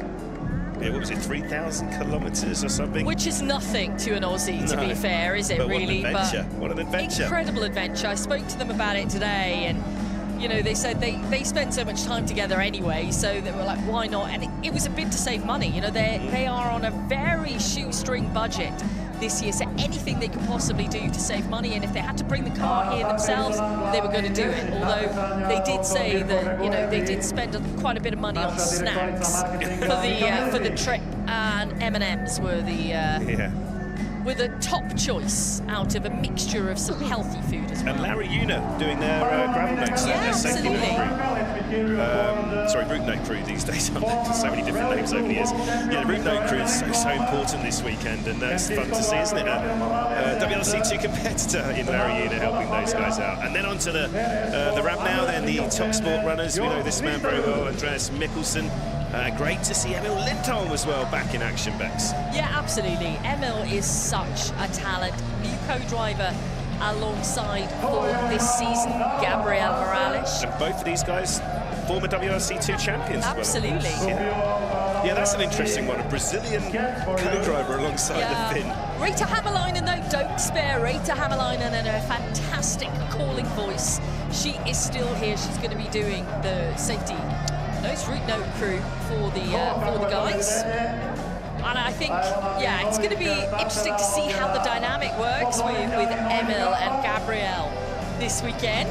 I love the fact these guys have brought some merch. That's the way forward. Get the crowd on your side, throw them some hats. You are a hero. A few more Skoda fans then out there this weekend, even if they are a Czech manufacturer. But yeah, that's great to see, isn't it? And perhaps an experience for both these guys. Yeah, I spoke to Andreas earlier, and he was like, you know, he likes the nature of the stages, but he said, I just don't know, because I'm not so aware of how the hand-cook the tyre, because I'm just getting used to it still.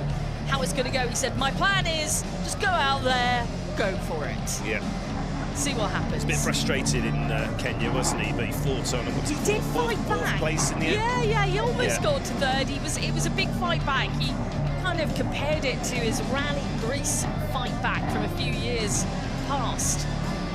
And next it's fantastic to see the Lanciers back in action. Because the last time we saw them, of course, was at Rally Monte Carlo. Yeah, there's a lot of the crews we spoke to And we also expecting a bit of a fight back from Johan Rossell and Nikolai Grazi, and of course both these guys proven winners at this level. So could there be a first Lancia victory? Let me tell you, both of them are geared up for it. Yeah. Johan has very much put the disappointment of Monte Carlo aside. If you're following the coverage there, you know it was a very early bar for Johan Rossell, but another driver who was working his way back up the leaderboard. But on the the opening evening for Johan, it was game over. But he said that is very much, put that aside. Oh, we've got some merch throwing going on here as well. A few more Lancia fans in the crowd as well now. It is fantastic, isn't it? What a legendary team manufacturer. He's got a pretty good arm, Johan. Yeah, it is great to have them back. Great to have these two drivers back in action as well. You know, all of the drivers today, we've been chatting to them about what the characteristic of the stages have been like. In comparison to what we saw, obviously, in the stages closer to Zagreb, 3 stages remain from the previous era of Rally Croatia, and they'll be on Saturday. But they've all pinpointed one stage in particular that they say is going to be the key stage of the weekend and the most difficult. It's on Saturday, and it is stage 11 overall. General Svistol. I think we're just going to call it the General. Yeah, that is a nickname for that stage now. Yeah. So every single driver, I've asked them the same question, which stage stands out the most, and they've all just gone, stage 11. Yeah. And you're like, okay, well, why? And it's a roller coaster, and there's a mixture of tarmac surfaces. There's quite a few crests and blind crests as well. So it's always interesting to see cars jumping when they don't know what direction they're going in when they're going to land. Yeah, a couple of bridges crossed as well. Yeah, it does sound like an interesting one. And there's some describing the Sunday stages when we head back down, also all new. When we head back down towards the coast, a bit Canaries-like even. So there is a little bit of everything out here this weekend in terms of the stage routes. And great to see Eric Cannelly back, of course, very familiar face, one full season. With M Sports back in the day, and Rally Model WRC as it was then, and Roberto Dapra continuing to go from strength to strength. Bex, really interested to see what the Italian can do this weekend. Yeah, I think all eyes certainly have been on him since the midpoint of the season last year, when he really stepped up and took a win on home soil on Rally Italia Sardinia. Nice boots. Well, it's actually that's 3 out of 4 podiums since then, Bex, for Dapra. Yeah, he really is. Yeah, he's been, like I said, he's really, I think that first win on the board, and all of a sudden it was like, it's still just 24. The confidence had just come in massively. Yeah, still just 24 years old. There's the championship standings on the screen for you of WRC2. A reminder that we've got Korhonen, Verves and Rossell all on 25 points apiece. And of course, they have been our first 3 winners of the year. Leo Rossell in Monty, then Rupert Korhonen in Sweden, and Robert Verves, the latest winner in Kenya.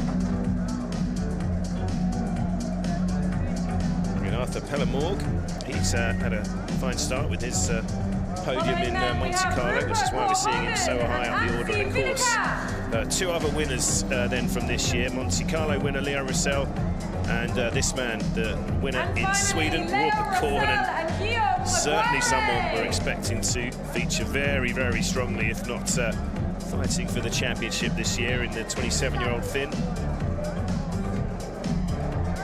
It'll be a fascinating scrap, especially with those 2 Lancia boys back in action. Johan not wanting baby brother to get one better again this weekend, certainly. Of course not. Had a chat with Rupert Korhonen earlier, and he was telling me that, obviously building pace on tarmac is a real priority for him this season, because we know how quick he is on gravel. We've seen how quick he was on snow as well. He also did the Quattro River Rally in the build-up to this event to get him ready for the Croatian tarmac.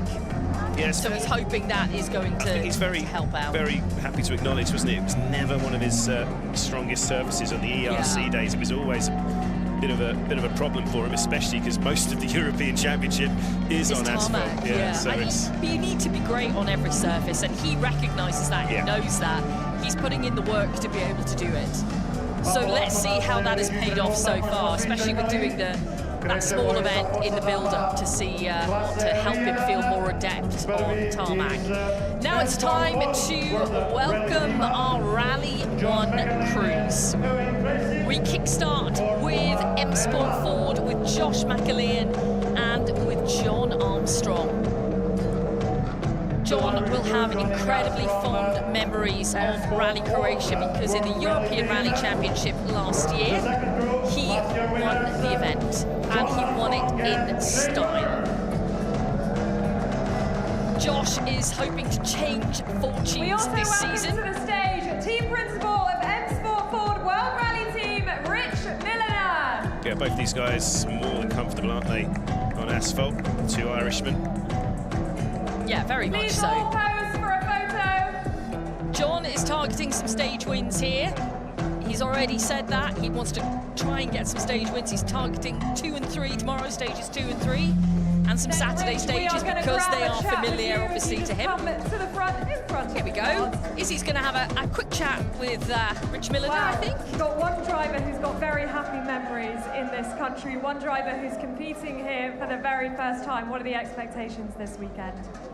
I think we be realistic, and you know, it's going to be a challenging event as usual. New stages, new location, some familiar places, some new places. So I think we have to see how the weekend progresses. Hopefully the weather is nice and consistent, but I think tomorrow will be challenging with the amount of pollution on the road from the cars in front of us. But the key is to get a good clean run through the weekend, and for both guys to build on the results we've had so far this year. And looking forward to it, and great to be back in Croatia as well. It's always nice to come from the UK to somewhere sunny, somewhere dry, and some real lovely picturesque views. A nice run this morning by the sea, so no complaints at all, and fantastic to see so many people here. Best of luck this weekend. Josh, we're also going to grab a chat with you. The amount of people we see coming out. In Croatia. How do you set up, how do you prepare for a new rally? Yeah, a brand new rally. Obviously, we haven't been here before, but it's relatively new to everyone else. I think there's 3 stages from 2024 that's the same. So, yeah, trying to prepare Reggie as best as possible, and hopefully we've done a good job with that there, and we can go enjoy the stages. Well, we'll find out tomorrow. Best of luck. John will also grab a chat with you because, of course, you have very happy memories of this country. Coming back, I know it's a new look rally, but does it give you a lot of confidence coming into this weekend? Yeah, it's always pretty cool if you come back to a rally being the winner the last time. Okay, it was in the European Championship, but yeah, you still have very special memories, as you say, and you know, the roads are very difficult, but it's the terrain that I enjoy, and to drive a Puma is going to be really cool, and just want to try and stand on her the best that I can and give her the beans, so we'll try and do that. Well, best of luck, have fun. Thank you very much. Do you want to translate to give her the beans for a global audience, PK? Full beans. Or maybe he wants to feed us some baked beans after he's had his breakfast. Yeah, he's going to give it everything, and he's been a real star already, hasn't he, John, this year? I think we're all just waiting for something to click in terms of a result and some consistency. I mean, had a bit of everything in Kenya, didn't he, John? But it was great to see him get to the finish, despite all those trials and tribulations. But yeah, again, we've seen it in the ERC, certainly as we mentioned here last year, but on asphalt, I mean, John Armstrong was just, he was another level, wasn't he, over the last 2 years in European competition? He certainly was, and you know, I think, you know, he's said before, it's Rally Ceremonial where it really clicked, not last year, but the year before. And then he took a win in Ceremonial last year and took the win straight away after in Croatia. Always a massive confidence booster. Let's welcome Hyundai to the stage now then. Hayden Padden and John Kennard, Thierry Neuville, Martin Vidagen, Adrian Formeau and Alex Correa join us. Yeah, great to see Hayden back in action for the first time since Monte Carlo. You can say it's a bit of a disadvantage, never been in Croatia before, but it's apart from those 3 stages, it is new for everyone. Yeah. But of course, that late road position, people are already talking about road position in terms of the dirtiness of the road. Even Adrian Formeau, who's going to be running fourth, could have a few slippy patches to negotiate. Okay, we're going to be hearing from the crews here. I think we're going to be kick-starting with once you've given out your goodies, Andrew please Wheatley. pose for a photo.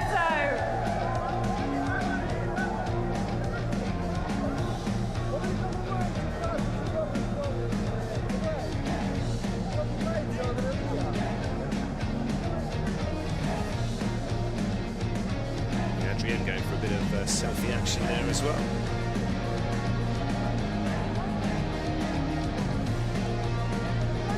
We will come and grab a chat with Andrew as well. We'll come to the front, Andrew. It's all right, so everybody can see.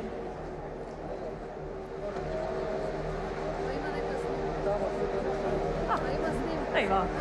First podium of the season for the team last time in Kenya. How much was that a boost for the team, and what can you expect this weekend? Yeah, I think the rally in Kenya was just incredible for everybody. These guys had to do an incredible amount of work on the car between the stages just to get to the finish. And at the end of the rally, we just had a feeling that, you know, a podium was at least what we deserved, because the teams have done an incredible job. And it's a new look rally this weekend. How challenging is that going to be? Well, the feedback from the drivers is that this is going to be a proper tarmac rally. It's going to be difficult. There's going to be plenty of grip changes, but we're confident that these drivers have the experience to put on a good show. Best of luck this weekend. We'll also grab a chat with Adrian if you want to come and join me down here. Well, you had that podium last time out. I mean, what are you expecting this weekend? The chances of another? We're going to push for it, and even more if we can. If we can get a win, that would be nice for the team. But we have to be realistic and push the maximum of the weekend. It's going to be a very challenging one, as expected in Croatia. But also we have to say the crowd every time here is very special. So thanks to all the Croatian fans, and it's a beautiful country also. It's a beautiful part of the country also that we are discovering. So thanks everyone, and yeah, the show needs to begin. Well, we wish you best of luck this weekend. Best of luck to all our drivers and co-drivers from the Hyundai Shell Movis World Rally team. There we go. What will we see Hyundai do here this weekend? Obviously, Adrian has been the first driver, PK, to pick up a podium this year, but we know how capable Thierry Neuville is. Hayden Paddon obviously is the unknown, because he's not been to this country before, but we've seen Hayden's strength certainly on tarmac. He was actually, when I was chatting to him earlier, he was comparing this rally. He said it reminded him of Italian tarmac, and he compared it to Rally d'Alba, which is called something else now. But Rally d'Alba, quite a few of our Rally 1 drivers have competed at over the years. The characteristic doesn't change a huge amount. If you're tuning in now and thinking, okay, it's going to be a new look rally, the characteristic doesn't change massively from what we experienced near Zagreb. But it is a little bit more technical, and Taka described it as a bit racier in sections as well. So the general characteristic remains the same, but there are some changes. You'll discover it all with us this weekend. Make sure you're watching on All Live. All tomorrow is brand new stages for every driver. Just think as well, Bex, just mentioned it before, so tough, certainly for Thierry and Hayden with that road position, with the dirty roads to negotiate. Just finally on the Hyundais as well, of course, on the i20s, that wonderful livery honouring the legend that was Craig Green, which is great to see as we move on to Toyota then, Bex. Yeah, absolutely. What a lineup it is, even without Seb Ogier here this weekend. Toyota have had a magnificent start to the year. There's no getting away from that. 2 podium knockouts, all of the wins on the board have been Toyotas so far. Will that change this weekend? We welcome Sami Pairu, Marco Salmon and Takamoto Katsuta and Aaron Johnston, Oliver Solberg and Elliot Edmondson, and of course our championship leaders, Elvin Evans and Scott Martin. Yeah, the Welshman, that was quite incredible record he'd had, even though he is the championship leader. That was his first retirement with 19 starts last time out in Kenya. Incredible statistic, isn't it? He is Mr. Consistent though, isn't he? And, you know, it was quite shocking not to see the points getting racked up there. Deputy Team Principal of Toyota, Of course, our newest winner on the block, the 82nd different driver to win a WRC round in the shape of Taka Katsuta. What a moment that was. What a season he's having. Bex riding high in the championship is Taka this early part of the season. I spoke to him earlier and he told me he feels 20 or 30 kilos lighter after his win. There's not much that of him to lose, but he does feel that relief after getting that first WRC win on the board in Kenya.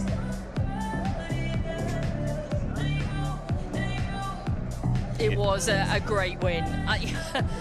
In such Thank you very much. tough We will conditions. come and grab a quick word. You Oliver Solberg. Just come to the front. Also, of course, and Elvin Evans, of course, also on the top step of the podium this year. Juha Kankkunen back in team principal duties this You've had a weekend. strong start to the season. You've also got a fantastic track record here in Croatia. What are you expecting this weekend? No, it should be okay. I mean, the boys did a good test this morning after the shakedown. They were all smiling, happy. So there's nothing to worry about that so far. And how nice is it to see such a big crowd as well come out this evening? No, it's always nice to see people and to be here and with a lot of spectators and I hope everything goes well and be safe. Stay side of the road, not on the road. Yes, very important. Thank you. Good luck this weekend. We are going to have a chat to some of our drivers. Taka, we will start with you. Feel free to come and join me. Well, first win last time out. First of all, has it sunk in and how have you been celebrating the last 3 weeks? Yeah, it was very nice memory. One of the best results ever in my career. So thanks to all of the fans and supporters. Finally, we got one of the target. That was nice. But now we are here now in Croatia, so another big challenge. And seems to be very challenging weekend, but we always enjoying here with a lot of fans here. So I'm going to be enjoy a lot this weekend with all of the fans. Do you think these roads will suit you? Yeah, I think so. I hope so. So let's see. Best of luck this weekend. Thank you so much. Sammy, we will grab you. Well, back in Croatia, new roads, new look to this rally. What are you expecting? Expecting tricky rally, but thanks for all the support. Super nice to be here. Some really nice things people are saying to us, supporting us. So it's cheering a lot and making us push even more. So I hope we can deliver a good result for them. And in terms of the learning that you took from Shakedown this morning, is tyre management something that we're going to have to look at this weekend? I think that will be one of the things. One of the things will be also to look after your tires, not to pick up some punctures, hopefully. But yeah, it's a long rally, a lot of cuts. You need to make sure you only take the ones you need and not to destroy the tires. Best of luck at this weekend. Right, Oliver, we will grab you next.